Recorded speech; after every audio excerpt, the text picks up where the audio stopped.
Como pueden ver, el tema de hoy es patología intestinal, ¿ok? La clase pasada vimos patología del esófago, patología del estómago, ahora toca el intestino delgado y del intestino grueso, ¿sí? Bueno, esta es la tabla de contenidos, esto es lo que vamos a ver hoy día. Vamos a ver algunas malformaciones congénitas, vamos a ver las condiciones que hacen que haya una obstrucción intestinal. Eso fue pregunta del pretest, si no me equivoco. Dos, algunas. Todas fueron sacadas de exámenes finales anteriores. Así que presten atención porque tal vez por ahí les preguntan algo. Trastornos isquémicos, si no me equivoco, por ahí puse una pregunta también de un trastorno isquémico. Infecciones. Vamos a ver las más puntuales, porque en realidad ustedes saben que en el caso del intestino delgado, el intestino grueso en general, las infecciones ahí son muy frecuentes, ¿no? Tenemos al cólera, tenemos a la shigellosis, a la yardia, o sea, hay un montón, pero vamos a ir a las más puntuales y que probablemente les pregunten. Algunas parasitosis que probablemente lo vayan a ver en su práctica, pero más a detalle, obviamente, ¿no? Enfermedad inflamatoria intestinal, no confundir con síndrome de intestino irritable, por favor, porque son dos, ¿no? Síndrome de intestino irritable y enfermedad inflamatoria intestinal. Son dos entidades bien diferentes. A los pólipos y también al adenocarcinoma de colon, que es cáncer colorectal, ¿no? Muy bien, entonces iniciamos con las malformaciones congénitas. Estas son las tres más importantes de todo el tracto digestivo, especialmente, bueno, las hemos visto también, ¿no? La atresia, en el caso de estómago, ¿no? Hemos visto atresia o estenosis pilórica. Entonces también vamos a encontrar atresia y estenosis a nivel duodenal, ¿sí? Y hemos visto también en la clase pasada un divertículo, que es el divertículo de Senker. Y aquí estamos viendo el divertículo de Meckel, ¿ok? A diferencia del de Senker, el divertículo de Meckel es un divertículo verdadero, es decir, tiene todas las capas protruyen. Entonces, vamos a iniciar hablando acerca de la atresia intestinal. Como ya saben ustedes, el término atresia quiere decir que es un fondo de saco que no tiene continuidad. Entonces, como podemos ver aquí, tenemos al esófago, al estómago, al antro pilórico y aquí comienza el duodeno y ¡oh! Termina. No debería terminar, ¿no? Debería ser un tubo continuo, pero en la atresia sucede esto, ¿no? Termina en un fondo de saco que no permite que los alimentos pasen y sigan su recorrido habitual, ¿no? Entonces, la atresia intestinal es la falta de continuidad del tracto intestinal, ¿no? Generalmente, y como ya les mencioné, la del duodeno es la más común y lo que causa aquí es una obstrucción completa. Se le dice obstrucción porque en realidad no es una obstrucción per se, sino que solo no hay continuidad, pero aquí la obstrucción es completa, ¿no? Es decir, los alimentos no van a pasar porque no hay continuidad, ¿no? O sea, si quieren pasar de acá a acá, o sea, si quieren pasar de la segunda porción a la tercera porción del duodeno, lastimosamente, pues no se va a poder, ¿no? Es una obstrucción completa, entonces se le considera así, ¿no? Una obstrucción completa. Y bueno, generalmente esta condición suele ser congénita. Em, ¿Y a qué se debe? A que el producto, que así se le dice, ¿no? Al feto o embrión que se está desarrollando en el útero de la madre, cuando se está desarrollando, hay una falta de irrigación al momento de crearse las asas intestinales. Entonces, esto, al no tener irrigación, se necrosa y termina por no unirse. Sí, todo esto sucede dentro del útero de la madre. Y es por eso que los niños, ¿no? Los recién nacidos, los neonatos, pueden nacer con esta condición. Después tenemos a la estenosis intestinal, que es muy parecido a la atresia intestinal. La única diferencia es que en realidad no hay una obstrucción completa. La obstrucción es parcial. ¿Por qué? Porque sí hay continuidad.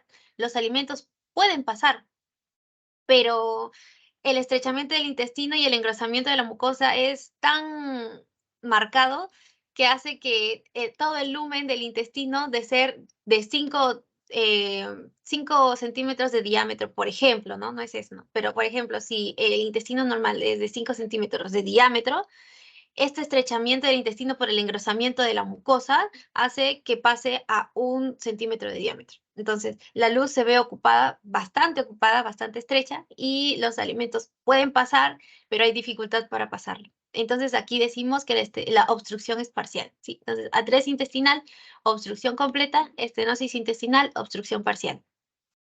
Y bueno, ya tenemos, y ya hemos visto, ¿no? A un divertículo, ¿no? Como ya les mencioné, que es el de Zenker, que aparece a nivel de C3, C4, a nivel posterior, ¿no? En el esófago.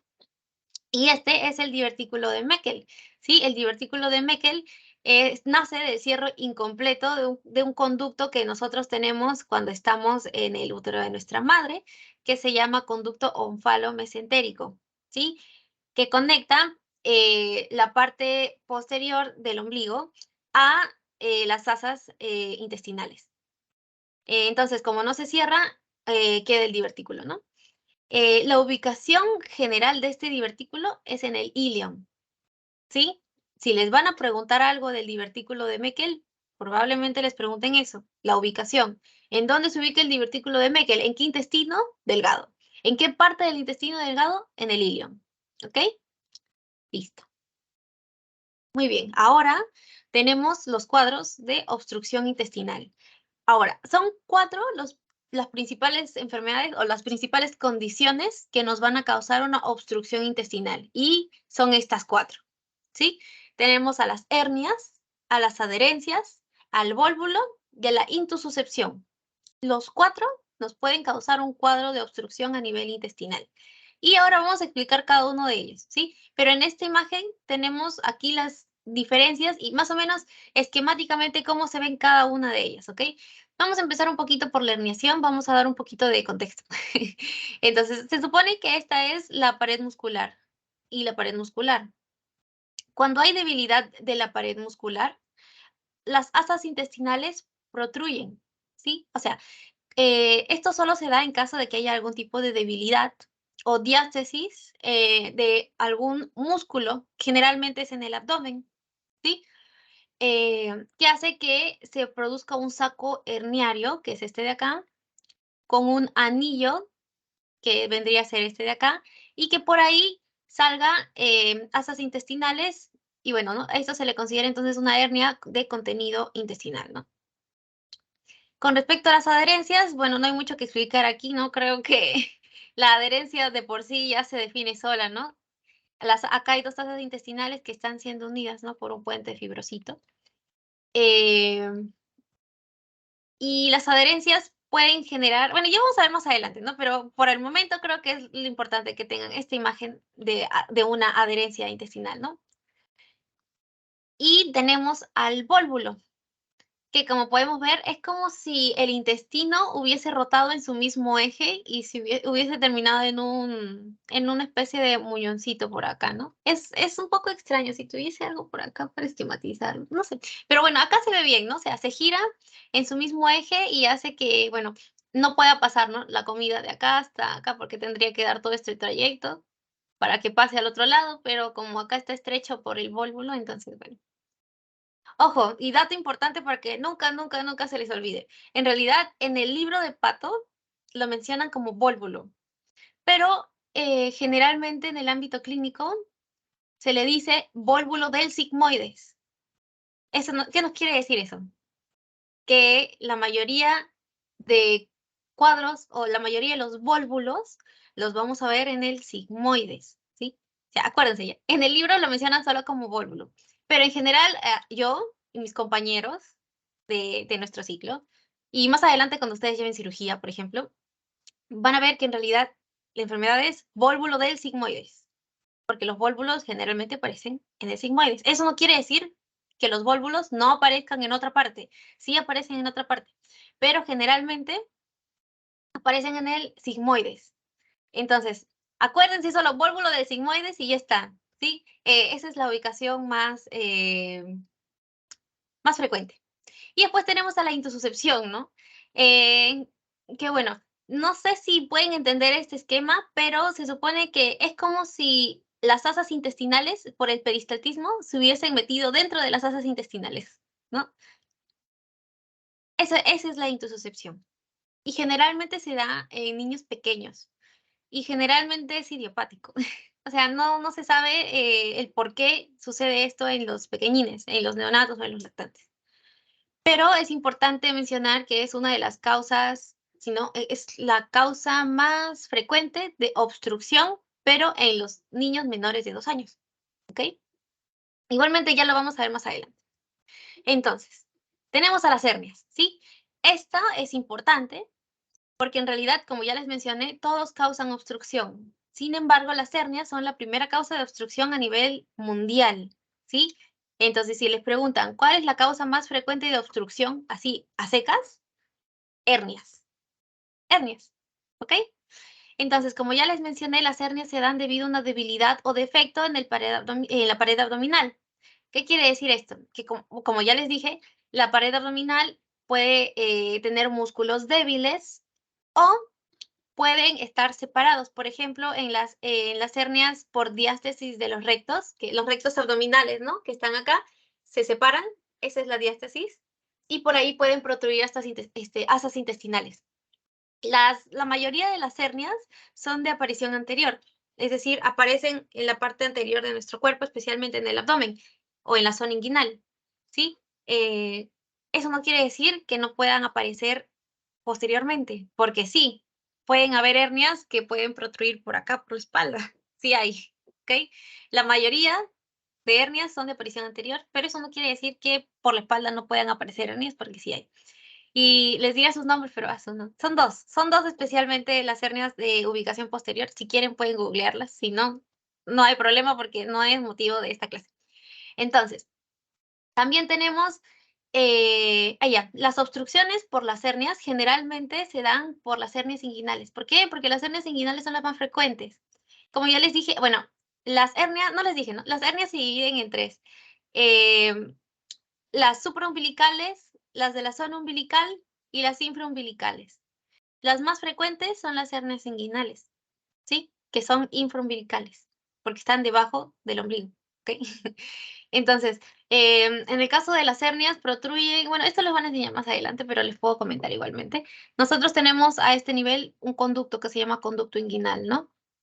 Eh, las hernias pueden ser directas o indirectas, ¿no? En el caso de las inguinales, si pasan por encima del conducto inguinal, entonces son las indirectas, y si pasan por dentro del conducto inguinal, son las directas. Y generalmente el contenido de estas hernias son asas intestinales delgadas, difícilmente es el colon, ¿sí? Son las asas intestinales delgadas principalmente. Ahora, ¿las hernias se operan? Pues sí, se operan, ¿no? Se tienen que operar. ¿Por qué? Porque corre el riesgo de que haya una obstrucción total, y no solo una obstrucción total, sino que haya necrosis de este tejido. ¿Por qué? Porque como ven, como hay acá una debilidad de la pared y se forma un anillo herniario, y por ahí protruyen las asas intestinales, el anillo herniario puede presionar, ahorcar las asas intestinales. Entonces, por ahí no van a pasar las heces o los alimentos, bueno, las heces en ese momento, ¿no? Las heces. Y no solo eso, sino que va a repercutir también en la irrigación de esa zona de las asas intestinales. Entonces, acá tenemos la cronología, ¿no? Primero es la hernia, que es la protrusión de las asas. Cuando pasa mucho tiempo y bueno, ya debido a diversas condiciones, puede ocasionarse una hernia encarcerada, que es lo que tenemos acá. Pero ya si pasan, en la hernia encarcerada se tiene que operar, ¿sí? La que tiene que operarse sí o sí y no se tiene que esperar mucho tiempo es la hernia estrangulada, porque como les dije, la hernia estrangulada va a ocasionar problemas de irrigación en estas asas intestinales que protruyen, va a causar necrosis y eso puede tener repercusiones muy grandes a la salud del paciente, ¿no? Muy bien, ahora tenemos aquí a las adherencias, ¿sí? Como ya les dije también, las adherencias son puentes fibrosos entre asas, ¿sí? Por ejemplo, acá. Y lo que vimos anteriormente, miren, este esquemita de acá, esta imagen de acá es muy interesante porque aquí tenemos diversos tipos de adherencias. Todo esto blanquito que tenemos acá son adherencias. Sí puede haber adherencias entre asas intestinales delgadas o entre asas intestinales delgada y gruesa, o hasta adherencias entre colon y estómago. O sea, pueden haber adherencias a nivel de cualquier parte del tracto gastrointestinal. Y no solo eso, sino que pueden haber adherencias externas como internas, que se dan pues por los puentes fibrosos, pero dentro de las asas intestinales. ¿Sí? Y pueden tener diversas formas. Miren, las adherencias aquí pueden hacer o pueden crear el cuadro obstructivo de esta forma o de esta forma. ¿Sí? Las vísceras, como en esta ocasión, como acá, pueden quedar atrapadas debido a estas adherencias. Entonces todo esto se estrangula, ¿no? Y es básicamente algo parecido a las hernias. ¿Por qué? Porque hay una herniación también debido y creada por las adherencias que hacen que haya una obstrucción primero y después una estrangulación. Y este tejido de acá, estas asas intestinales de acá, pasa básicamente lo mismo que en las hernias, ¿no? Se necrosan y bueno, es un cuadro muy grave para el paciente. La causa más frecuente de adherencias son los procesos quirúrgicos, es decir, las operaciones. Cuando, cuando se abre el abdomen para realizar una cirugía, eh, hay muchos factores que pueden hacer que se creen adherencias. Y la inflamación es una de ellas, ¿no? Y una reacción a la inflamación por la manipulación de los órganos, y en estos casos de las asas intestinales, puede hacer que se creen puentes fibrosos y finalmente que se creen adherencias. Es una, podría decirse complicación de una cirugía, ¿sí? La más común. No quiere decir que en todas las cirugías pueda aparecer adherencias, pero es la más común, ¿sí? También puede ser causado por infecciones a nivel abdominal o también pueden ser causadas por una inflamación peritoneal que puede ser causada, por ejemplo, con la endometriosis. Muy bien, tenemos al famoso vólvulo. ¿Qué vamos a ver en el vólvulo? Como ya les mencioné, en el caso del vólvulo es como si esta asa intestinal girara sobre su propio eje em, y se quedara como estrangulada. No sé si ese es el término correcto, pero aquí esta es la definición tal cual el libro. Es el giro completo de un asa intestinal sobre su punto de inserción mesentérico. ¿Lo podemos ver en la radiografía? Sí. Muchas veces después de una cirugía también, no, cirugía no, bueno, algunas veces vienen a pacientes a pabellón de cirugía por cuadros de obstrucción intestinal y resulta ser un vólvulo, pero no saben qué tiene el paciente. Entonces deciden tomarle una radiografía y en la radiografía se ve este signo, que es el signo de grano de café. Entonces sabemos nosotros que el signo de grano de café quiere decir o es sinónimo de un vólvulo, ¿sí? Entonces, en el caso del vólvulo hay compromiso luminal, es decir, hay compromiso, pues por eso es una obstrucción, ¿no? Porque hay compromiso luminal, no pueden pasar las heces como normalmente podrían pasar si en caso no hubiese vólvulo, ¿no? Porque acá hay una obstrucción marcada. Y también hay compromiso vascular, es decir, este giro completo de asa tiene el riesgo de necrosarse. ¿Por qué? Porque hay afectación de la irrigación, ¿sí? Entonces, ¿cuál es la consecuencia? Infarto de esta zona, necrosis. Y como ya les mencioné, es un truquito, acuérdense, vólvulo del sigmoides. Entonces, la ubicación más frecuente es en el colon sigmoides, ¿sí? Y ahora tenemos la intussuscepción. La intussuscepción, otra cosa, las adherencias sí son causa de obstrucción, como ya les mencioné, pero, o sea, si nos ubicamos en Estados Unidos, es la primera causa de obstrucción, pero en Estados Unidos. En Estados Unidos, las hernias son la primera causa de obstrucción a nivel mundial y la intussuscepción es la primera causa de obstrucción en niños menores de 2 años, es decir, en neonatos y lactantes, ¿ok? Pueden ser causadas por tumores. Miren, acá hay una intussuscepción. Miren, estas son las asas. Y estas asas de acá es como si se hubiesen metido dentro de las asas que ya teníamos. Esta es la intussuscepción. Acá también se puede ver esquematizada. Estas asas se metieron adentro de estas otras asas intestinales. Bueno, esta es la definición que nos da el libro, ¿no? Segmento intestinal que se embute dentro de un segmento inmediatamente distal, ¿sí? Como ya les mencioné, es la primera causa de obstrucción intestinal en los niños menores de 2 años y en el caso de esta población, ¿no? En los niños menores de 2 años, o sea, neonatos y lactantes, el origen es idiopático, pero también puede estar asociado a algunas infecciones víricas, ¿sí? pero generalmente y en la gran mayoría de los casos es idiopático. Esto cambia cuando los niños son mayores y en el caso de los adultos, porque también puede ocurrir intususcepción en esta población. Pero en ellos, la causa más frecuente va a ser una masa de tumor intraluminal, o sea, una masa de tumor que se encuentre dentro de los intestinos. Entonces, acá tenemos, ¿no? Tenemos la intususcepción. Si la intususcepción no es tratada, va a evolucionar a una obstrucción intestinal.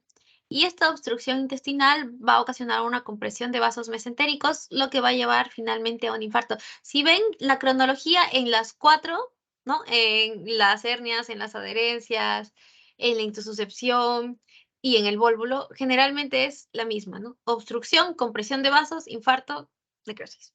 ¿Sí? Acuérdense de eso. Entonces, esos son las cuatro principales condiciones que nos causan obstrucción. Ahora vamos a hablar sobre los trastornos isquémicos, ¿sí? Acá quiero que les quede claro esto, porque, ay, no sé, es que ya serían muy malos si les preguntan esto en el examen, ya. Pero no es difícil, así que presten atención, ¿ya? Tenemos tres tipos de infartos o trastornos isquémicos que tenemos o que pueden aparecer en el intestino, en los intestinos, ¿sí? Tenemos a los que afectan solo la mucosa, a los murales y a los transmurales. Muy parecido a lo que tenemos en el corazón, ¿sí? A los infartos en el corazón. Parecidos, pero no iguales, ¿ah? Porque el corazón no tiene mucosa. Ya. Tenemos entonces al infarto de la mucosa. Bueno, como su nombre lo dice, el infarto no va a pasar de la mucosa, ¿sí? No pasa de la capa muscular que tiene la mucosa. En el infarto mural vamos a ver que hay afectación tanto de la mucosa como de la submucosa, ¿sí? Y en el caso del infarto transmural, o sea, por el muro, transmural por el muro, quiere decir que nos va a afectar a todo el muro. O sea, mucosa, submucosa y capa muscular, ¿ok? A las tres capas. Entonces, repito, infarto de la mucosa no pasa de la capa muscular de la mucosa, ¿sí? Infarto mural, mucosa y submucosa, transmural, mucosa, submucosa y capa muscular. Listo. El infarto de la mucosa y el infarto mural son secundarios a hipoperfusión, que puede ser aguda o puede ser crónica. Sí, la hipoperfusión puede darse debido a diversas causas. Una de las causas puede ser hipotensión, por ejemplo, ¿sí? Y el infarto transmural es por una obstrucción aguda y una obstrucción arterial, ¿ok?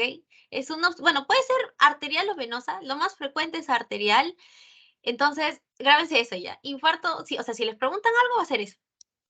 O no sé, no quiero adelantar, pero es importante igual. No es difícil, como están viendo, no es difícil, créanme, pero por favor, apréndanse eso. Infarto transmural, obstrucción vascular arterial aguda, ¿sí? Infarto mural y mucosa, hipoperfusión, hipoperfusión, hipoperfusión. Lo he puesto igualito para que no se confundan. Es más, yo quería ponerlo así, pero no podía, no tenía la opción. Quería ponerlo en un solo cuadro para que se pueda entender mejor. Pero bueno, ese es el mismo ya. Secundario a hipoperfusión aguda o crónica. Y el infarto transmural, obstrucción vascular arterial aguda. Ahora, hay diversos tipos de respuesta intestinal que a la isquemia que puede tener. Se da una primera fase y una segunda fase. Esto lo voy a pasar así por encima, ¿no? Superficialmente. La primera fase es la lesión hipóxica inicial, ¿no? Que se produce al inicio del compromiso vascular. Y esto quiere decir que, bueno, se va a producir, ¿no? Cierto daño durante esta fase, pero las células epiteliales que tapizan el intestino son relativamente resistentes a la hipoxia transitoria, entonces hay una lesión hipóxica inicial, pero no causa tanto daño. Y después tenemos a la segunda fase, que es la lesión por reperfusión, en donde se va a iniciar a restaurar el aporte sanguíneo y en ese momento es en el que se va a producir mayor daño, ¿sí? Muy bien, acá tenemos ya las imágenes, ¿no? Macroscopía, microscopía, ya lo de siempre, chicos. La enfermedad isquémica intestinal, en este caso, ha habido una resección yeyunal, ¿no? Porque a ese nivel ocurrió la isquemia. Y podemos ver que en estos casos no recuerdo si esto era de una... Ya bueno, vamos a describirlo igualmente, ¿ya? Tenemos entonces la resección yeyunal. Acá podemos ver la parte externa, ¿no? Este es el intestino, en donde podemos ver estas zonas de infarto, que viene a ser, ¿no? Serosa oscura debido a la isquemia aguda, ¿sí? Característicamente vamos a tener, en el caso de la trombosis, ¿no? Mesentérica, lesiones segmentadas y parcheadas. Miren, segmentos, porque afecta a segmentos y en diferentes zonas. Acá, por ejemplo, acá también, ¿sí? Lesiones segmentadas y parcheadas. Y al momento de hacerle un corte a esta resección yeyunal, vamos a ver el contenido, vamos a ver las asas intestinales por adentro y vamos a ver aquí que la mucosa está con sangre debido a la hemorragia. ¿Sí? ¿Por qué? Porque generalmente vamos a tener una mucosa hemorrágica y ulcerada en el caso de una isquemia aguda, ¿sí? Especialmente por una trombosis, ¿sí? Aquí tenemos, microscópicamente hablando, ¿no? Una trombosis mesentérica aguda, en donde podemos ver epitelio velloso atenuado. Acuérdense que el epitelio velloso es el que se ve en las asas intestinales delgadas. Bueno, las asas intestinales. Y generalmente, debido a la isquemia, hay desprendimiento del epitelio superficial. Y este ya es una isquemia crónica, en donde se puede ver un epitelio trófico y también una lámina propia con fibrina, ¿no? O sea, una lámina propia fibrótica.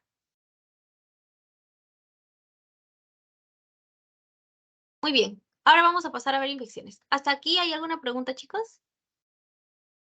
¿No? ¿Ninguna? Ya.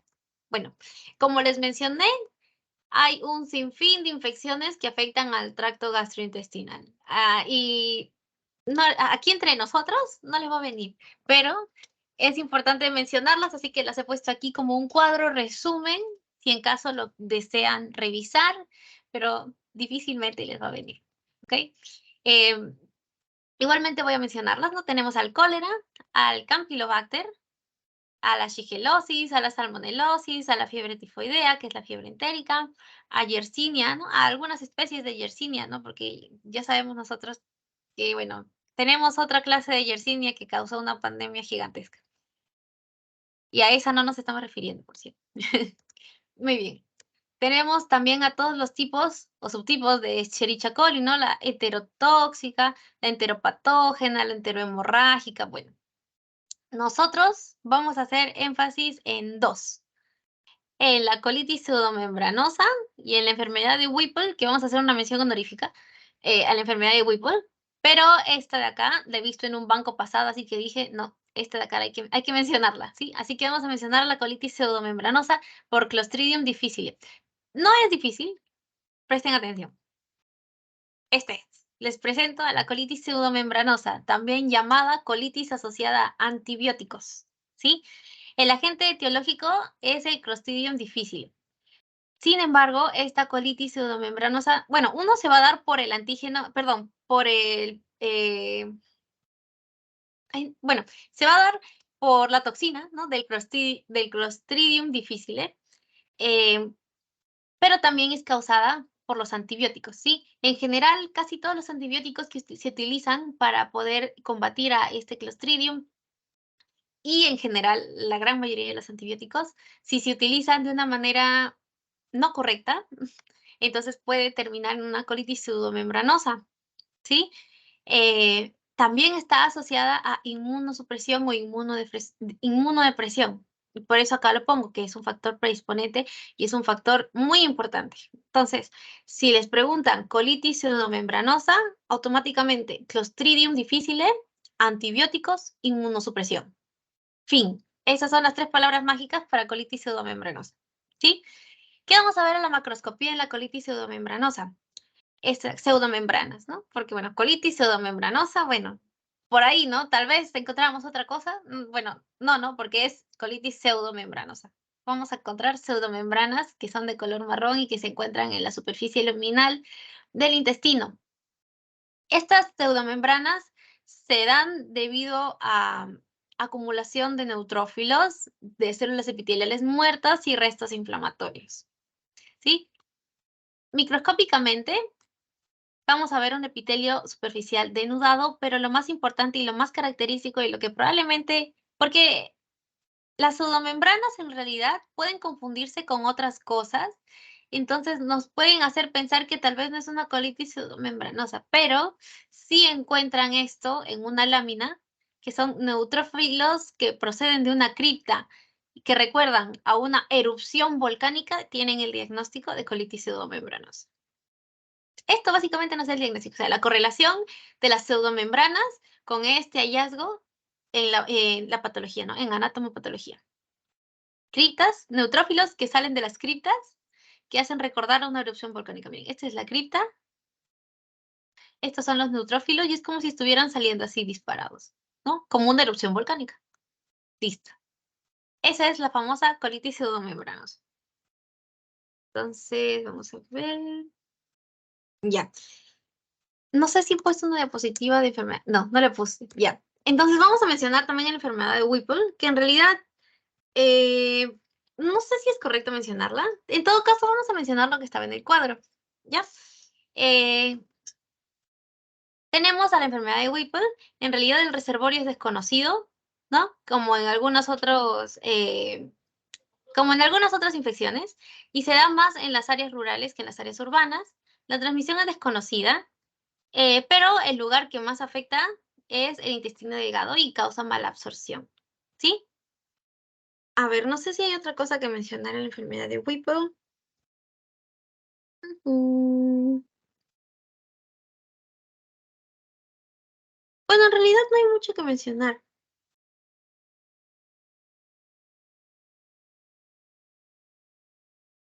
Bueno, como ya les mencioné, si desean pueden ahondar un poquito más de la enfermedad de Whipple. Yo les estoy ahondando de la colitis pseudomembranosa porque esa sí es importante. O sea, la enfermedad de Whipple también es importante, ¿ah? Pero la colitis pseudomembranosa yo la vi en un banco. Así que para que lo entiendan, les presento la colitis pseudomembranosa. Muy bien, ahora vamos a ver las parasitosis. Ya ustedes deben darle vuelta a las parasitosis. Ya son bien sencillas, chicos. Ustedes ya deben saberlas así, al derecho y al revés, ¿no? Las vamos a mencionar, en realidad, como ya les mencioné, hay un montón de parasitosis, así como enfermedades bacterianas y enfermedades víricas que afectan al tracto gastrointestinal. Pero muy probablemente en su clase les hablen de 4 especialmente, que van a ser el Ascaris lumbricoides, el Strongyloides stercoralis, la entamoeba histolítica, que es la causa de la amibiasis, y el Enterobius vermicularis, que es el famoso oxiuro, ¿ok?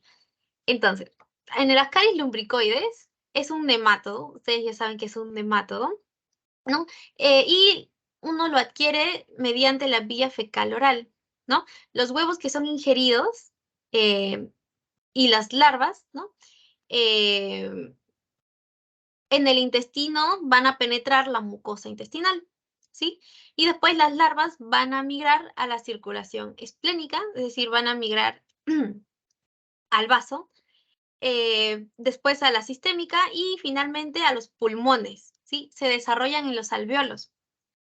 3 semanas después aproximadamente, las larvas se van a expulsar al momento de la tos y se van a deglutir, ¿sí? Entonces regresan al intestino delgado, ¿no? Porque al toser y deglutirlas regresan, ¿no?, por todo el tracto gastrointestinal hasta llegar otra vez al intestino delgado. Las larvas van a madurar, se convierten en gusanos adultos e inducen una reacción inflamatoria. Y lo que caracteriza esto es una reacción inflamatoria con eosinófilos, ¿no? Con abundantes eosinófilos en nuestra microscopía. Ahora, cuando los parásitos adultos de las caries lumbricoides ya están a nivel del intestino, pueden migrar en realidad a cualquier parte del tracto gastrointestinal, pueden irse y pueden causar también, en caso de que sean muchos o que sean grandes, una obstrucción mecánica, ¿sí? En el intestino, o también, como ya les mencioné, no pueden irse a cualquier parte del tracto gastrointestinal y eso incluye las vías biliares. Entonces también puede causar una obstrucción a nivel del árbol biliar, ¿sí? Ya, el diagnóstico, ustedes ya saben, ¿no? Se establece mediante la detección de los huevos en las muestras de heces. tenemos al Strongyloides, ¿no? Al Strongyloides stercoralis. Y bueno, las larvas de este parásito viven en el suelo, ¿no? Y penetran la piel. Es decir, están en el suelo y nosotros caminamos tranquilazos y de repente, bueno, tal vez en ese suelo estaba contaminado, ¿no? Con nuestro querido parásito Strongyloides. Y ups, lo pisamos y decimos, ah, ya lo matamos, falso. Perforan nuestra piel y ya estamos infectados, ¿no? Entonces, penetran la piel intacta y ya, ¿no? Nos infectan. Estos van a migrar a los pulmones, van a inducir infiltrados inflamatorios y después se van a ir al intestino mientras maduran, ¿no? Y ahí se van a convertir en gusanos adultos. A diferencia de otros gusanos intestinales, el Strongyloides puede acumularse en el intestino. Los huevos de Strongyloides se pueden acumular en el intestino y liberan larvas que van a penetrar la mucosa y esto nos genera una autoinfección, ¿sí? Entonces, una vez la infección por Strongyloides, una vez nosotros nos infectemos con el Strongyloides, piña, chicos. ¿Por qué? Porque se va a quedar con nosotros para siempre, va a ser nuestro amigo de por vida, no nos va a dejar hasta que nosotros fallezcamos, ¿sí? Entonces, la infección por Strongyloides stercoralis es de por vida, ¿sí? Imagínense esto en personas inmunosuprimidas.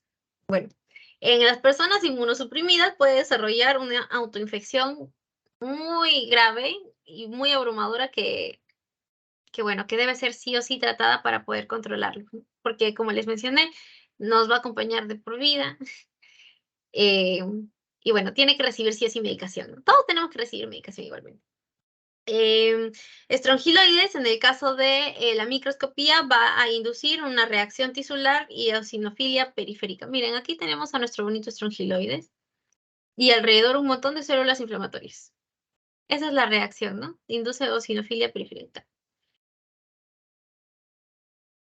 Ya. Y tenemos a la amibiasis. Sí, como ya les mencioné, la amibiasis es causada por la entamoeba histolítica, ¿sí? Bueno, en realidad no voy a ahondar en el ciclo de vida porque este sí es medio tedioso, pero sí vamos a hablar sobre algunos aspectos importantes de la amibiasis, ¿sí? La amibiasis es muy frecuente, es más frecuente de hecho, en el ciego y en el colon, ¿sí? Lo que va a generar el cuadro clínico en el caso de la amibiasis es que nuestra querida entamoeba histolítica se va a unir al epitelio del colon, va a inducir apoptosis, va a invadir las criptas intestinales y esto es lo que va a generar necrosis. Es por eso que en la clínica nosotros vamos a ver dolor abdominal, diarrea sanguinolenta, especialmente la diarrea sanguinolenta, ¿no? Por esta secuencia que les mencioné, y pérdida de peso. ¿Qué es lo que vamos a ver microscópicamente? Acuérdense, porque eso tal vez por ahí sale algo y no sé. Siempre es este ultimito, ¿ok? Entonces, recuerden en la microscopía, reclutamiento de neutrófilos, daño tisular y que es el importante, ¿sí? Una ojo, úlcera, por esto de acá, inducir apoptosis, invasión de criptas, úlcera con forma de matraz, cuello estrecho, base amplia, como un matraz. A ver, vamos a dibujar un matraz. ¿Se acuerdan cómo era el matraz, no? Así, ese era el matraz, ya, ¿no? Úlcera en forma de matraz, cuello estrecho, base amplia, ¿sí? Eso es lo que vamos a ver en la amibiasis. Listo. Muy bien. Entonces, acá tenemos la microscopía un poquito más específica de las tres que hemos visto, ¿sí? Tenemos el infiltrado eosinófilo difuso, que en realidad lo vamos a ver, y como ya hemos visto, ¿no? Tanto en Ascaris como en Strongyloides, ¿sí? Entonces, podemos hacer, o sea, microscópicamente hablando, tanto en la Ascariasis como en la Strongyloidiasis, vamos a encontrar un infiltrado eosinófilo, ¿sí? En realidad, lo que nos va a definir la infección no es necesariamente la patología, en realidad son, pues, el encontrar los huevos en las heces, ¿no? en el caso de las cariasis. Y bueno, ya hay otros métodos diagnósticos en el caso del estrongiloides, pero quiero que sepan que en patología ambos nos pueden causar un infiltrado eosinófilo difuso, ¿sí? Sí, ya. Y en el caso de la entamueba histolítica, vamos a ver, por ejemplo, ¿no? En esta imagen vemos este es la entamueba. Y acá está la entamueba, ¿sí? Y ha ingerido un eritrocito. Pero como pueden ver acá, es bien difícil poder identificar a la entamueba. ¿Por qué razón? Porque en muchas ocasiones, hablando, ¿no? De patología así con láminas, la entamueba histolítica se asemeja mucho a un macrófago. Entonces, ahí viene la cosita, ¿no? Está un poquito complicado, ¿no? Pero, eh, bueno, ya por diversas pruebas también diagnósticas, vamos a ver que es una entamueba histolítica. Pero quédense lentamueva, que con lentamueva quédense esta imagen, que se asemeja a un macrófago, ¿sí?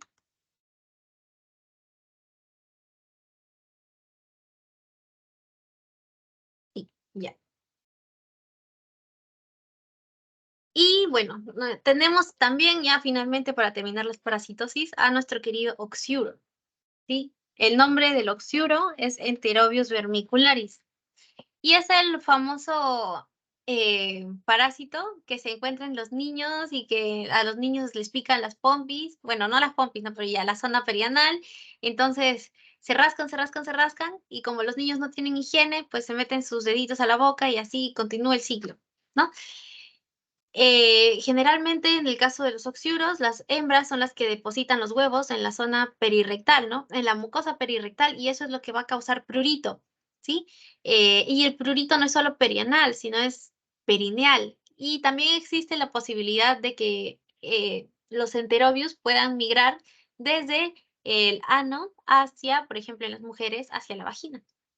Y eso también causa una infección a ese nivel. Ah, no, a nivel vaginal.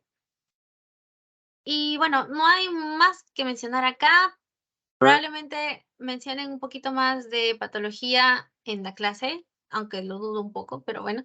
Eh, y bueno, ustedes ya saben el diagnóstico, ¿no? Que es el test de Graham, que es agarrar básicamente una cinta scotch y ponerla en la zona perineal y eso ponerlo en la lámina y verlo al microscopio y ahí vamos a ver los huevitos, ¿no? Del Enterobius vermicularis. Muy bien.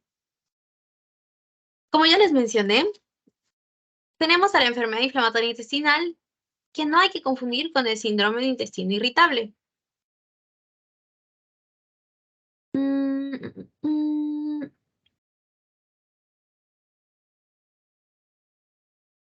Muy bien, entonces vamos a hablar un poquito del síndrome de intestino irritable para que no lo confundan con la enfermedad inflamatoria intestinal, ¿ok?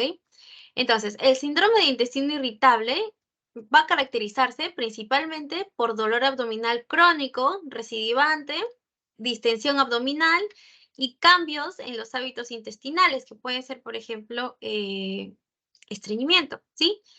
A pesar de estos síntomas, que son claramente manifiestos en los pacientes, la evaluación tanto macroscópica como microscópica en la mayoría de los pacientes va a ser normal. Es decir, es algo netamente funcional. No hay cambios rescatables en estos pacientes. Es decir, estos pacientes tienen el abdomen distendido, tienen dolor, ¿no? En algunas ocasiones pueden tener dispepsia, gases, estreñimiento, y creen que tienen algo a ese nivel, ¿no? Dicen, ay, qué raro, ¿no? Mi abdomen se siente extraño, no me siento bien. Eso es algo crónico, obviamente, ¿no? Se sienten de esta forma de manera crónica. Y cuando se van a hacer análisis, no encuentran nada, ¿no? Haciendo, por ejemplo, una endoscopía, eh, no encuentran nada. Ese es el síndrome de intestino irritable. No, una endoscopía o una colonoscopía. No hay ningún hallazgo significativo. Eso es el síndrome de intestino irritable. Son síntomas manifiestos de forma crónica que al momento de buscar algo no hay nada, o sea, no tienen hallazgos. A diferencia de la enfermedad inflamatoria intestinal, ¿sí? Porque la enfermedad inflamatoria intestinal, al momento de buscar, sí hay hallazgos y tenemos hallazgos que son bastante graves, ¿sí? Aquí son 2 las entidades que tienen que saber, ¿sí? Y son 2 las entidades que nos van a causar o que nos dan la enfermedad inflamatoria intestinal. Y son los famosísimos enfermedad de Crohn y colitis ulcerosa, ¿sí? Acá tenemos, y esta diapositiva, chicos, les sugiero que estudien de esta diapositiva si van a estudiar enfermedad de Crohn, colitis ulcerosa, ¿ya? Porque acá está bien definido, ¿ok? En el caso de la enfermedad de Crohn, como pueden ver, es una afectación con lesiones salteadas, que puede afectar tanto al intestino delgado como al intestino grueso. Pero la idea es que no lo afecta continuamente, o sea, lo afecta por zonas. Miren, acá hay una zona con enfermedad de Crohn, otra zona con enfermedad de Crohn, otra zona con enfermedad de Crohn, otra zona y otra zona. Esa es la enfermedad de Crohn. Pero, ¿qué tenemos en la colitis ulcerosa o colitis ulcerativa, como la quieran llamar? La afectación es continua, ¿sí? Y solamente es en el colon, y con mayor frecuencia en el colon distal o colon izquierdo, ¿sí? Puede afectar también hasta el recto. La enfermedad de Crohn también puede afectar hasta el recto. Y en el caso, o sea, en el corte, ¿no? En un corte transversal vamos a ver úlceras y fisuras bastante profundas, ¿sí? En el caso de la colitis ulcerosa, en realidad vamos a ver fisuras que no son tan profundas, pero lo que sí vamos a ver son pseudopólipos. Pseudopólipos porque en realidad no son protrusiones, es solamente que las úlceras hacen que parezcan pólipos, pero no son pólipos, ¿sí? Son pseudopólipos, ¿sí? Acuérdense de eso, por favor, que capaz les preguntan, no sé, ¿ok? De esto fijo les van a preguntar una pregunta, les van a hacer una pregunta, ¿sí? Apréndenselo bien. Entonces, acá tenemos un cuadrito que nos va a dejar en modo de resumen los hallazgos, las diferencias que tenemos tanto en la enfermedad de Crohn como en la colitis ulcerosa. A nivel macroscópico, como ya les mencioné, la enfermedad de Crohn puede afectar tanto al intestino delgado como al intestino grueso. Generalmente es en el ileón, ¿sí? En cambio, en la colitis ulcerosa, solo es en el colon. Distribución, como ya les dije también, son lesiones salteadas, en parches, en partecitas, mientras que la colitis ulcerosa es difusa y es continua, ¿sí? En el caso de la enfermedad de Crohn, tenemos estenosis, miren acá. Estas zonas que están afectadas tienen estenosis. Y en la colitis ulcerosa no hay estenosis. En el caso de la pared, el aspecto de la pared en la enfermedad de Crohn es grueso. Miren, esta es la pared. La pared está engrosadísima, a diferencia de la colitis ulcerosa, que la pared es delgadita, delgadita, miren. ¿Sí? Entonces, acuérdense también, porque un diferencial importante en la enfermedad de Crohn y la colitis ulcerosa a nivel macroscópico es el aspecto de la pared. ¿Sí? La pared gruesa en la enfermedad de Crohn y la pared delgada en la colitis ulcerosa. Microscópicamente vamos a ver que en la enfermedad de Crohn hay inflamación transmural, o sea, en todo el muro, ¿no? En toda la pared, mientras que en la colitis ulcerosa está netamente limitada a la mucosa, ¿sí? Pseudopólipos, en la enfermedad de Crohn no hay muchos, pero lo que sí es, en donde sí es importante la presencia de pseudopólipos es en la colitis ulcerosa, ¿sí? En la enfermedad de Crohn tenemos úlceras profundas, como ya les mencioné, úlceras profundas. Y en el caso de la colitis ulcerosa son superficiales, pero son de base más ancha. Miren, estas son las úlceras. Base más ancha, base más ancha, base más ancha. Pero no son profundas, como en la enfermedad de Crohn. ¿Ok? Fibrosis, en la enfermedad de Crohn sí, en la colitis ulcerosa casi no hay. Bueno, esto de acá, ya si quieren lo ven ustedes, lo que yo he mencionado es lo más importante, ¿ok? Hasta donde yo he mencionado, eso sí o sí se lo tienen que aprender, ¿sí? Bueno, en las manifestaciones clínicas tenemos fístulas, que en la enfermedad de Crohn sí hay, y en la colitis ulcerosa no. Mala absorción, especialmente de grasas y vitaminas, en la enfermedad de Crohn sí, en la colitis ulcerosa no. Esto es importante. Potencial maligno. Si en caso la enfermedad de Crohn tiene afectación del colon, no solamente es afectación de las asas intestinales delgadas, sino también afecta al colon, probablemente estemos hablando de un alto potencial maligno y riesgo a degeneración a adenocarcinoma de colon. En cambio, la colitis ulcerosa sí o sí tiene potencial maligno y puede transformarse o degenerar a un adenocarcinoma de colon. Acá es condicional, ¿sí? En el caso de la enfermedad de Crohn, hay riesgo de recaídas después de una cirugía. ¿Por qué? Porque se trata de eh, reseccionar las zonas que están afectadas por la enfermedad, pero la enfermedad puede aparecer en otra zona sana. Entonces puede haber recidiva, puede haber recidiva, puede haber recaída. En cambio, la colitis ulcerosa no, porque es una lesión continua que afecta específicamente a una zona. Entonces, si afecta a toda esta zona, lo que se hace es resección hasta acá, margen de 5 centímetros, se extrae todo eso, se hace colostomía y fin de la historia. Se acabó la colitis ulcerosa. Ahora, en la colitis ulcerosa también puede haber megacolon tóxico. Sí, esto, como les digo, estudien de esta diapositiva si es que quieren, si es que quieren estudiarla de acá también, ¿no? Porque pueden estudiar de la teoría también, obviamente. Pero aquí está, en resumidas cuentas, lo más importante de la enfermedad de Crohn y de la colitis ulcerosa. ¿Ya? Muy bien. Acá vamos a tener a los hallazgos macroscópicos y microscópicos, ¿no? De la enfermedad de Crohn. En la siguiente diapositiva están los microscópicos, aquí están los macroscópicos. Y como ya les mencioné, en la enfermedad de Crohn hay estenosis, ¿sí? Estenosis.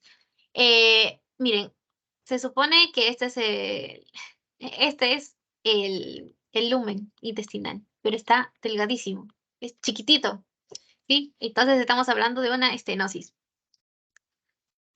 Otro hallazgo importante es la forma de las úlceras. Las úlceras son lineales, miren, lineales, lineales, ¿sí? Eh, y dan macroscópicamente una característica imagen en empedrado. Ojo, acuérdense que también, y ya les mencioné, hay engrosamiento de la pared intestinal, ¿sí? Engrosamiento. A diferencia de la enfermedad, la colitis ulcerosa, ulcerativa, como le quiera mencionar, porque ahí hay el adelgazamiento. En la enfermedad de Crohn es engrosamiento. Las úlceras son tan profundas que pueden generar perforación y serositis, ¿sí? Hay fisuras profundas que pueden causar una perforación, como podemos ver acá.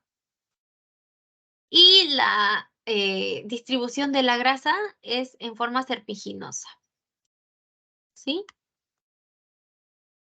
Ahora, microscópicamente, ¿qué veremos? Es importante que tengan en cuenta dos conceptos, metaplasia pseudopilórica y metaplasia de las células de Panet. Ahorita las vamos a ver. Aquí no, pero, pero es importante que tengan en cuenta también estos dos conceptos, es por eso que los he puesto en estos cuadritos y ahí aparte. Ya, en la microscopía de la enfermedad de Crohn vamos a ver una arquitectura desordenada, ¿sí? Vamos a ver una organización desordenada de las criptas y aquí podemos encontrar también granulomas. Y en la enfermedad de Crohn podemos encontrar microscópicamente granulomas, pero estos son no caseificantes, porque acuérdense que los caseificantes se dan por tuberculosis, ¿ok? Entonces, los granulomas pueden aparecer a nivel submucoso y también pueden aparecer a nivel seroso. Ahora, acá vienen los dos conceptos que les digo, ¿sí? Metaplasia pseudopilórica y metaplasia de las células de Panet. Ambas pueden estar presentes en la enfermedad de Crohn, ¿sí? La metaplasia pseudopilórica, como su nombre lo dice, ustedes ya saben qué es metaplasia, chicos. La metaplasia es el reemplazo de un epitelio por otro epitelio que no corresponde, ¿verdad? Entonces, estamos hablando de intestino, ¿sí? Entonces, la metaplasia pseudopilórica es el cambio del epitelio que generalmente encontramos en el intestino, en este caso de la enfermedad de Crohn, generalmente se va a dar en el intestino delgado, ¿sí? Es cambiar el epitelio del intestino delgado por el epitelio que encontraríamos en la zona pilórica o del antro gástrico, ¿sí? Entonces, esto se da debido a que hay una lesión crónica recidivante en la enfermedad de Crohn y eso es lo que va a hacer que aparezca la metaplasia pseudopilórica, ¿sí? Y en el caso de las células de Panet o la metaplasia de células de Panet, ustedes ya saben que es metaplasia, ¿no? Entonces, se da generalmente en el colon izquierdo, si en caso de la enfermedad de Crohn aparece en el colon izquierdo, ¿no?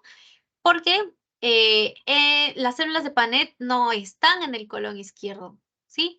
Entonces, la metaplasia de las células de Panet que puede aparecer en la enfermedad de Crohn se dan generalmente en el colon izquierdo, en donde las células de Panet están normalmente ausentes, ¿ok? Entonces, tenemos metaplasia pseudopilórica, metaplasia de células de Panet, pueden aparecer en la enfermedad de Crohn. Y tenemos ya la colitis ulcerosa, ¿no? Acá tenemos una pancolitis. ¿Qué quiere decir? Pan quiere decir todo, ¿sí? Por ejemplo, ustedes ya llevaron, creo, medicina 1. En medicina 1 nos enseñaron los soplos. Había un soplo pansistólico. Pansistólico quiere decir que afectaba a toda la sístole. Lo mismo es acá. Pancolitis es que afecta a todo el colon. Miren, acá está el colon ascendente, colon transverso, colon descendente.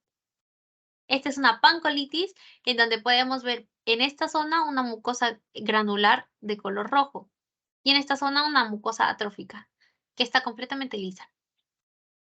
Esta imagen me ha impactado bastante porque aquí se ve la colitis ulcerosa. Esta es la delimitación entre la enfermedad y lo normal. Este es el colon normal. Aquí ya es colitis ulcerosa. Y miren la diferencia y miren el contraste. ¿Sí?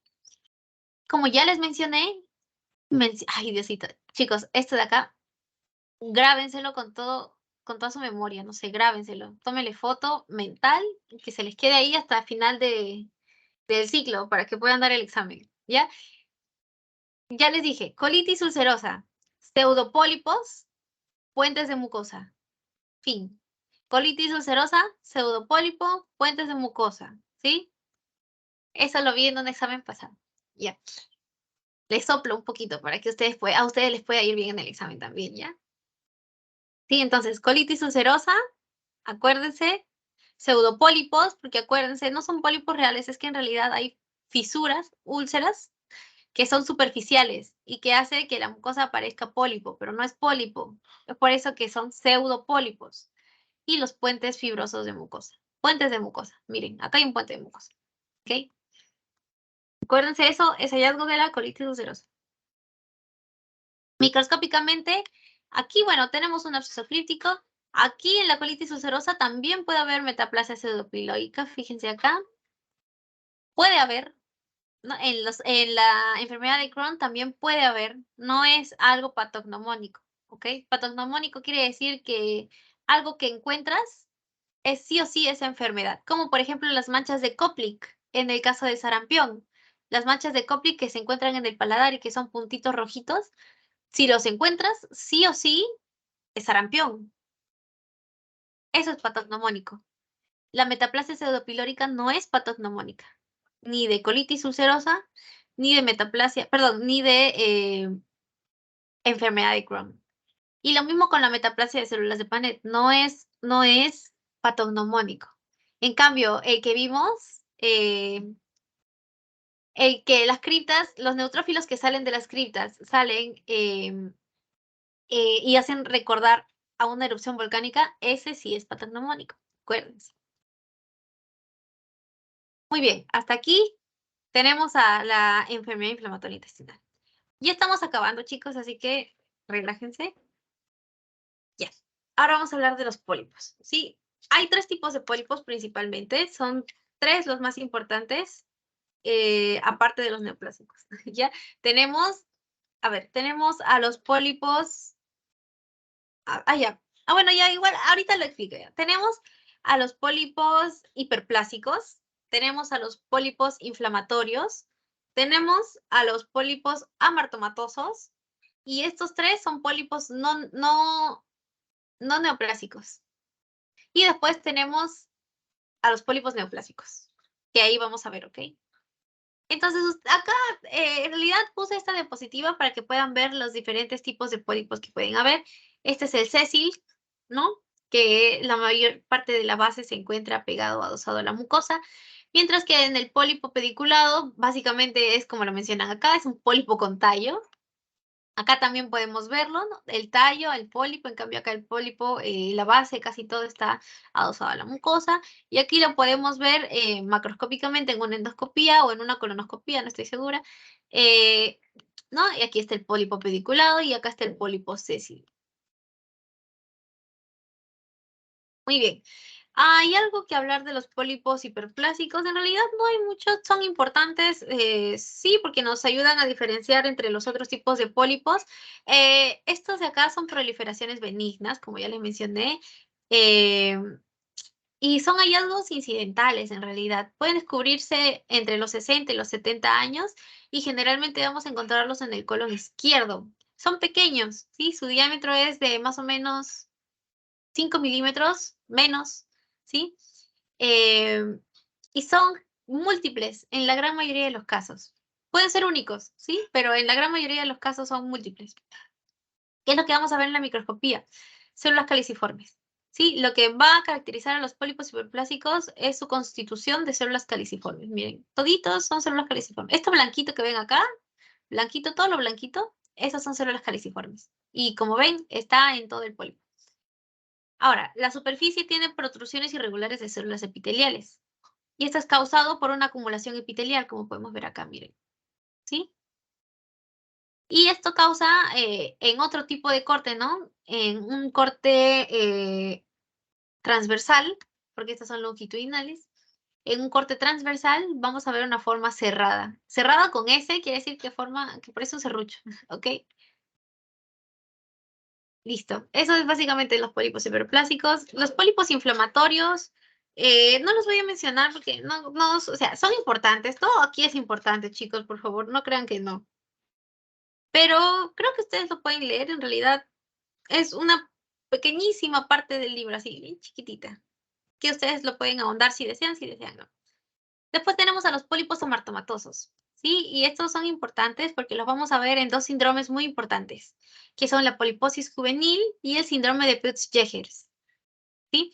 Acá hay un pequeño resumen de lo que vienen a ser ambas enfermedades, ¿sí? La edad media de presentación en la poliposis juvenil es de menores de 5 años, mientras que en el síndrome de Peutz-Jeghers es entre los 10 y 15 años.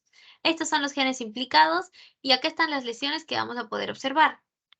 En la poliposis juvenil, bueno, como su nombre lo dice, son pólipos que aparecen a edades jóvenes, menores de 5 años. Hay riesgo de adenocarcinoma gástrico, de adenocarcinoma en el intestino delgado, colon y páncreas. ¿Sí?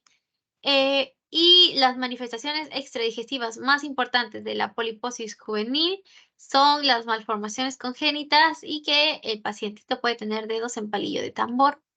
¿Sí? Y después tenemos al síndrome de Peutz-Jeghers, ¿sí? En donde vamos a encontrar pólipos arborizantes en el intestino delgado, principalmente.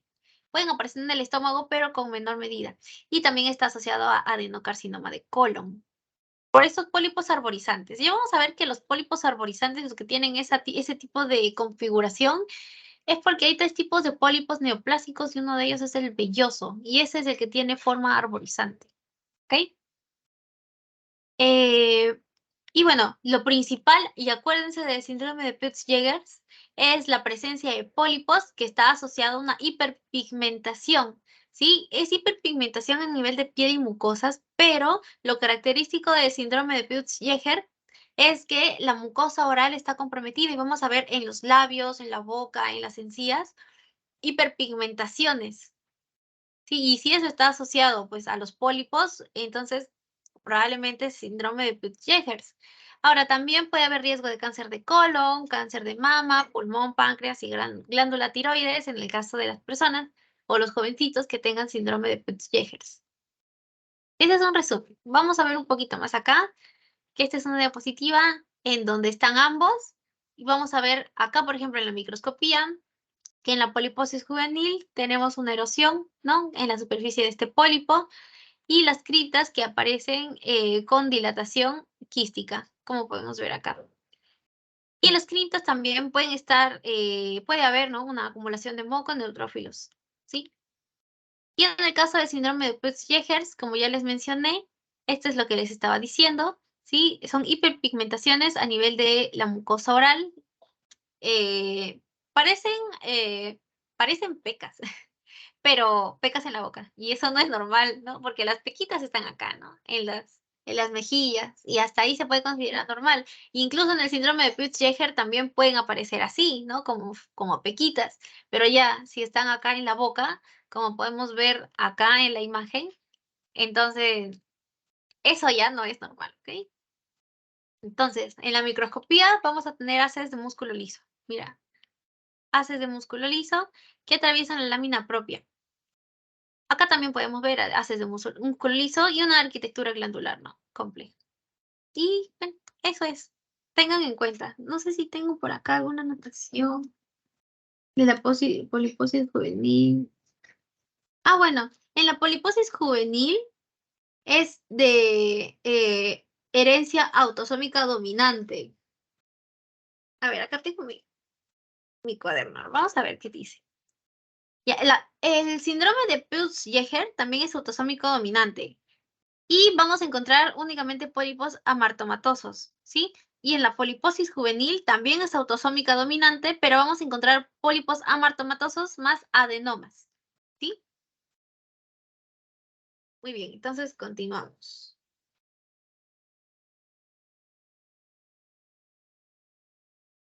Y ya, ahora vamos a pasar, a ver, ya hemos visto los pólipos hiperplásicos, los pólipos inflamatorios, si desean ustedes los revisan, los pólipos amartomatosos, en donde vamos a ver, ¿no? Los vamos a ver en el síndrome de Peutz-Jeghers, en el síndrome, perdón, en la poliposis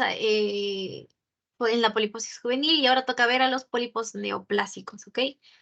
En el caso de los pólipos neoplásicos, tenemos tres que son los principales y que sí o sí se tienen que aprender porque tal vez si algo les va a venir de esto, probablemente también es esto. Adenoma tubular, adenoma velloso y adenoma túbulo velloso. ¿Sí? Los tamaños. ¿Cuál es el más grande? El adenoma velloso. ¿Sí? Porque va de 1 a 10 centímetros, a comparación del adenoma tubular, que mide menos de 1 centímetro, que son los más pequeños, y el adenoma túbulo velloso, que puede ir desde los 0.5 centímetros hasta los 5 centímetros, ¿sí? El adenoma tubular generalmente aparece como un adenoma único, eh, puede ser pediculado, generalmente aparece como uno pediculado y se asocia a una displasia de bajo grado. ¿Qué quiere decir esto? Que en realidad el adenoma tubular de los tres pólipos neoplásicos es el que menos va a degenerar a un adenocarcinoma de colon. ¿Puede generar? Sí. ¿Es el menos de los tres? Es el menos agresivo, ¿sí? Es el menos agresivo. Aquí lo tenemos, miren. Este es un adenoma tubular. Acá está su pedículo, acá está el adenoma. Y es chiquito, ¿no? Menos de 1 centímetro. No es tan grande acá. Y acá está la regla, miren. Muy bien. Entonces, en el caso de... Ya, vamos a pasar en grado de malignidad. Este es el menos maligno. Este es el segundo menos maligno. Y este es el más maligno. ¿Ok?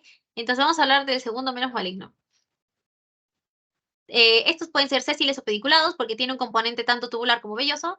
Y puede tener diversos grados de displasia. Aquí tenemos un adenoma túbulo velloso, por ejemplo.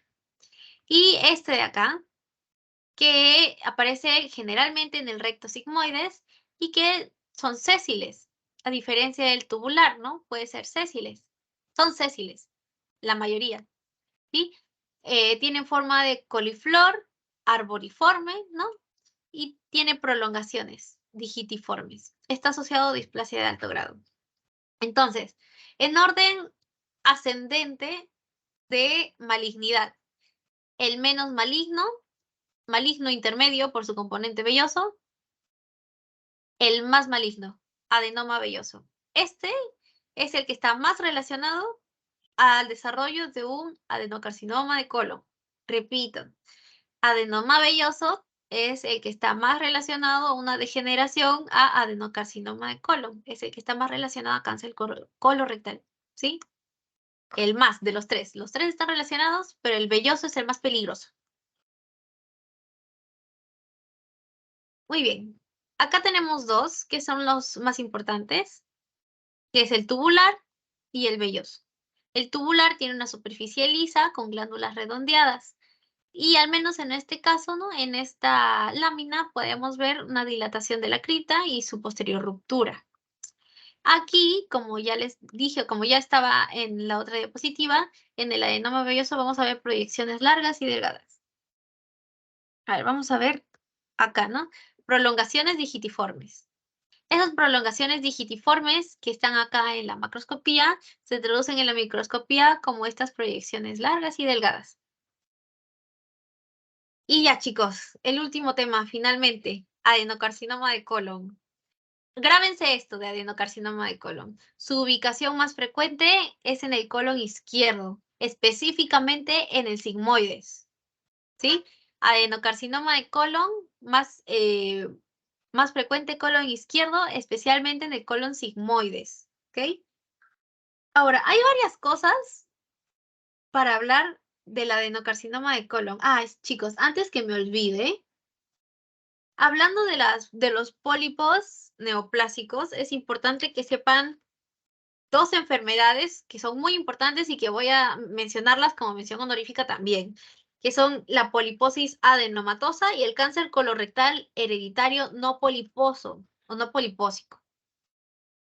En el caso, el cáncer colorectal hereditario no polipósico se le conoce también como síndrome de Lynch, LYNCH, por si lo quieren buscar y quieren ahondar un poco más, ¿ok?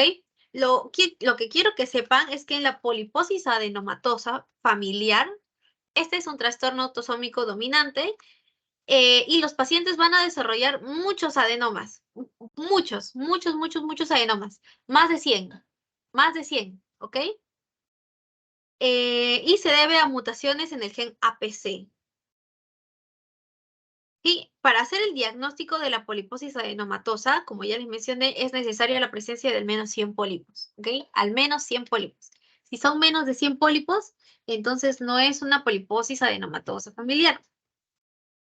Y otra cosa importante de la poliposis adenomatosa familiar es que el 100% degenera en cáncer si no se trata, ¿sí? Repito, lo más importante de la poliposis adenomatosa familiar, autosómico dominante, para el diagnóstico al menos 100 pólipos, es por mutación del gen APC,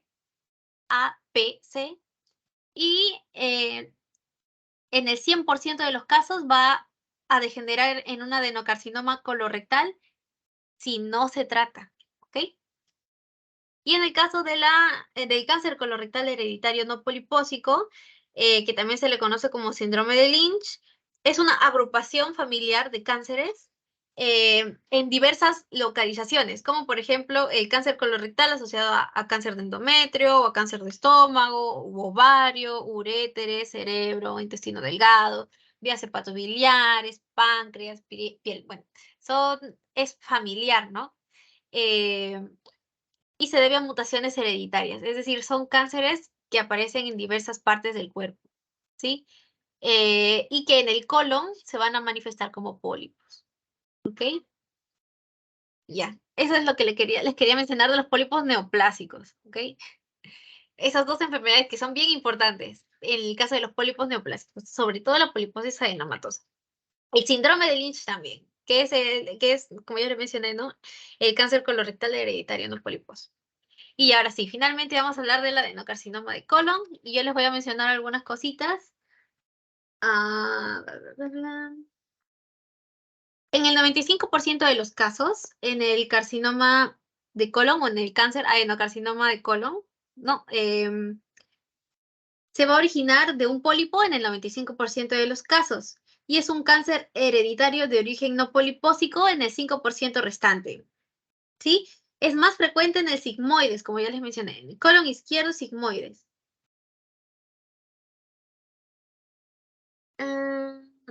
Está relacionado, ojo, a las enfermedades inflamatorias intestinales, es decir, como ya les mencioné también, como vimos, está relacionado a la enfermedad de Crohn y a la colitis ulcerosa, pero está mucho más asociada a la colitis ulcerosa.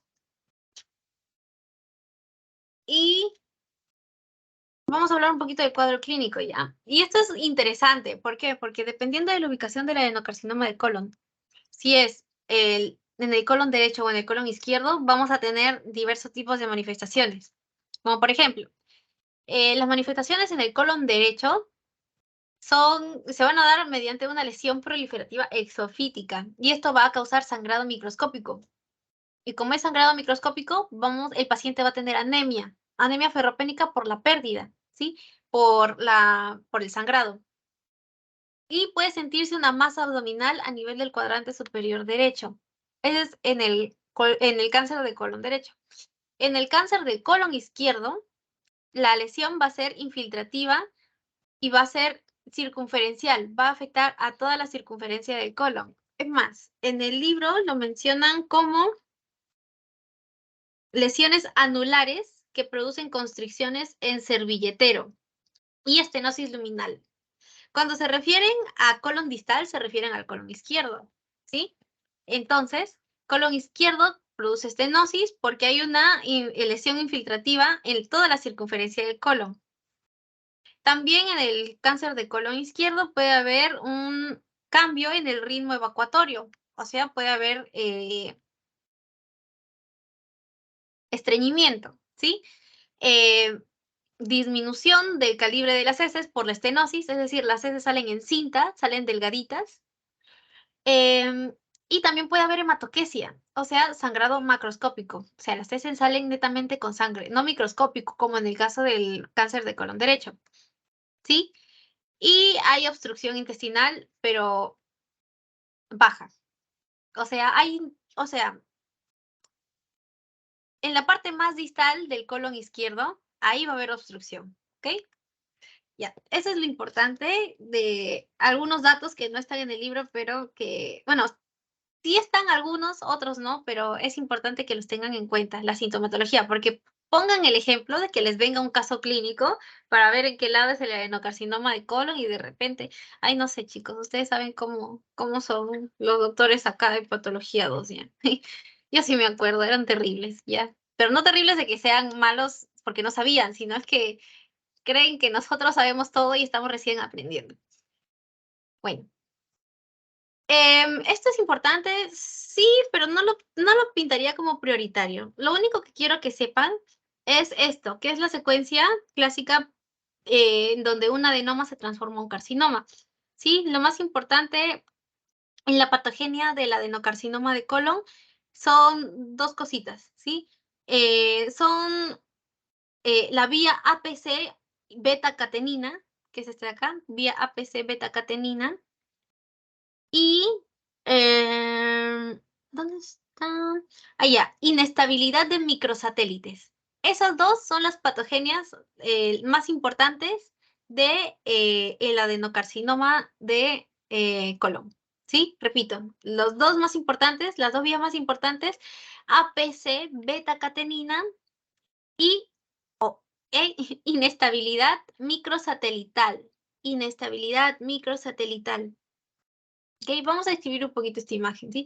Estos son los cambios morfológicos y esta es la secuencia adenoma-carcinoma, ¿sí?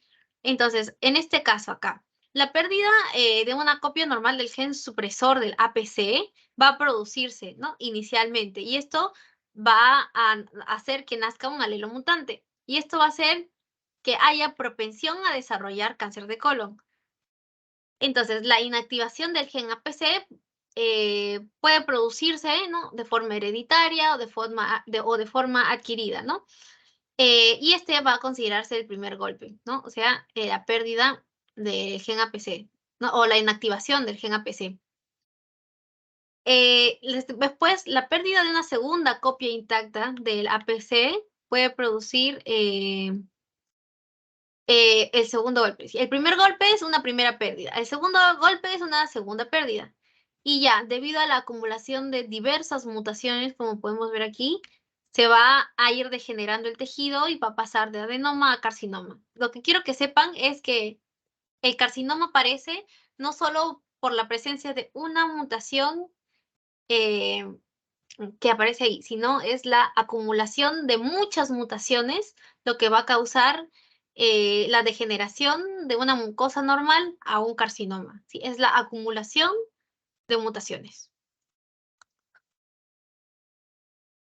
Eso es más de lo mismo, básicamente, ¿no? Son los cambios morfológicos, ¿no? Y los errores en la reparación de tejido, lo que va a hacer, ¿no? Que finalmente el epitelio normal genere en carcinoma. ¿Sí?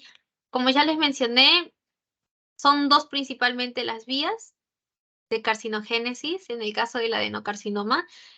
Las repito porque son importantes. APC y beta-catenina y la inestabilidad de los microsatélites. ¿Sí? Repito, inestabilidad de microsatélites. ¿Sí? Fallos en ambos, ¿no? O sea, la inestabilidad en los microsatélites y la falla en la vía APC beta-catenina va a hacer que no haya una regulación correcta en el arreglamiento, o sea, al momento de arreglar las mutaciones, porque nuestro cuerpo es inteligente. Cuando hay algo que no está saliendo bien en el caso de los genes y hay una mutación, hay diversos procesos que van a arreglar esta mutación. Bueno, de estos, ¿no? Se rescatan los que ya les mencioné, el APC beta-catenina y los microsatélites, pero si hay inestabilidad en los microsatélites y hay una alteración en la vía APC beta-catenina, entonces no se van a arreglar las mutaciones y se van a acumular, y eso es lo que finalmente va a terminar degenerando en cáncer. Ya, chicos, esto es lo último. Ahora sí se los prometo, esto es lo último, ¿sí? Tenemos al adenocarcinoma de colon en su macroscopía, en donde vamos a ver acá un cáncer circunferencial rectal ulcerado. Ojo, es rectal. Eso quiere decir que estaba mucho más cerca al colon izquierdo. Eso quiere decir que si es un circunferencial, hay estenosis, ¿no? Y como ya les mencioné, una de las características del cáncer de colon izquierdo era una obstrucción intestinal baja. ¿Sí? Y acá hay una obstrucción intestinal baja, ¿no? Porque hay un cáncer circunferencial rectal. ¿Esto qué condiciona? Como es ulcerado, que haya sangre, ¿no? Que haya hematoquesia y que haya estenosis y que las heces salgan en cinta, o sea, delgaditas, ¿no? Y acá podemos ver, por ejemplo, área de necrosis que se refleja como áreas blanquecinas. Y en este caso, ¿no? Es un adenocarcinoma de colon ya infiltrante porque hay una invasión de la capa muscular propia y una afectación del tejido adiposo subseroso. Microscópicamente vamos a ver estas cositas, ¿sí? Primero, nosotros sabemos que el caso de los cánceres, para ver buen o mal pronóstico, entre comillas, tenemos que ver, uno, si es in situ o es infiltrado, y dos, si es bien diferenciado o mal diferenciado. ¿Cuáles son los que tienen buen pronóstico? Los que son in situ y los que son bien diferenciados. Los que tienen mal pronóstico son los infiltrantes y los mal diferenciados, ¿sí? Entonces, este de acá es un adenocarcinoma bien diferenciado. Pero acá podemos ver las mutaciones, núcleos hipercromáticos y los restos necróticos, acá, de tejido en la luz glandular. En el caso de un adenocarcinoma mal diferenciado, acá podemos ver vagamente que se forman una que otra glándula, ¿no? Una que otra glándula, pero hay nidos infiltrantes de células tumorales, por acá, por acá, por acá, ¿ok? Y este es un adenocarcinoma mucinoso que en realidad no es de mucha importancia, pero igualmente lo menciono. En estos también podemos encontrar células en anillo de sello, pero si les dicen, ya les dije también la clase pasada, adenocarcinoma gástrico, células en anillo de sello, ¿sí? No se vayan a confundir solo porque aquí en el adenocarcinoma mucinoso también encontramos células en anillo de sello, porque sí, en otros lugares también vamos a encontrar células en anillo de sello. Probablemente en la próxima clase o la próxima de la próxima volvamos a ver células en anillo de sello. Pero en el caso del tracto gastrointestinal, acuérdense, estómago, cáncer, células en anillo de sello, ¿sí? Y bueno, como es un adenocarcinoma mucinoso, también vamos a encontrar, ¿no? Mucina. Y chicos, eso es todo por el día de hoy. Esa ha sido la clase del día de hoy. Un poquito larga, pero eso es lo que teníamos que ver. He tratado de resumirlo lo más que he podido. Y muy bien, chicos. Es hora